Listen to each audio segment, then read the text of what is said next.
తెలంగాణలో మంత్రివర్గ ప్రక్షాళన విషయంలో పార్టీ అధిష్టానానిదే తుది నిర్ణయమని టీపీసీసీ చీఫ్ మహేష్ కుమార్ గౌడ్ అన్నారు.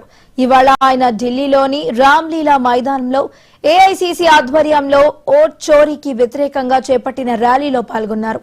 ఈ సందర్భంగా ఆయన మీడియాతో మాట్లాడుతూ బీజేపీ కేంద్రంలో స్వయం ప్రతిపత్తి గల సంస్థలను నిర్వీర్యం చేస్తూ వస్తుందని అన్నారు. ఎలక్షన్ కమిషన్ ఆఫ్ ఇండియాను జేబు సంస్థగా మార్చేసిందని ఫైర్ అయ్యారు. ఓట్ చోరీ విషయంలో కేంద్రానికి సెగ తగలాలనే ర్యాలీ నిర్వహిస్తున్నామని తెలిపారు. కేబినెట్ ప్రక్షాళనపై తుది నిర్ణయం పార్టీ హైకమాండ్దేనని మహేష్ కుమార్ గౌడ్ అన్నారు. డీసీసీ పదవుల్లో బీసీలకు పార్టీలో ప్రాధాన్యం పెరిగిందని తెలిపారు.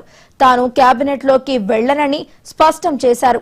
ఫ్యూచర్ సిటీ అభివృద్ధి విషయంలో సీఎం రేవంత్ రెడ్డి పట్టుదలతో ఉన్నారని అన్నారు. భవిష్యత్తులో హైదరాబాద్ తో పాటు ఎవరూ పోటీ పడని విధంగా అభివృద్ధి చేస్తామని అన్నారు. రాబోయే ఎన్నికల్లో మళ్లీ కాంగ్రెస్ పార్టీనే అధికారంలోకి వస్తుందని ధీమా వ్యక్తం చేశారు. ఇక బీఆర్ఎస్ కు భవిష్యత్తే లేదని జోత్స్యం చెప్పారు. సోషల్ మీడియాను కేటీఆర్ మేనేజ్ చేస్తున్నారని, తెలంగాణలో బీజేపీ ఎన్నటికీ అధికారంలోకి రాదని అన్నారు. బీఆర్ఎస్ పార్టీని నడిపించే సత్తా కేటీఆర్ కు లేదని, కేసీఆర్ పై ప్రజలకు ఉన్న అభిమానం కేటీఆర్ పై లేదని అన్నారు. ఇవాళ ఓట్ చోరీకి వ్యతిరేకంగా రామ్లీలా మైదానంలో మహా ర్యాలీ నిర్వహించబోతా ఉన్నారు.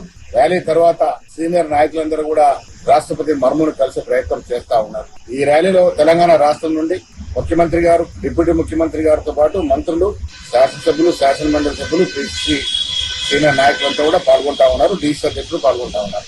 బీజేపీ ప్రభుత్వం స్వయం ప్రతిపత్తి కలిగినటువంటి సంస్థలన్నీ కూడా నిర్వీర్యం చేస్తా ఉంది. సిబిఐని, ఈడీని జేబు సంస్థగా వాడుకుంటా ఉంది. అదే రకంగా ఎలక్షన్ కమిషన్ ఆఫ్ ఇండియాను గుప్పిట్లో పెట్టుకుని తనకు అనుకూలమైన నిర్ణయాలు తీసుకుంటా ఉంది. దాంట్లో కారణంగానే ఇలా బీహార్ లో గెలిచేందుకు తనకు పడవనుకున్నటువంటి ఎస్సీ, ఎస్టీ, బీసీ, మైనార్టీ ఓట్లు తొలగింపు సర్ ద్వారా చేసినటువంటి సందర్భం.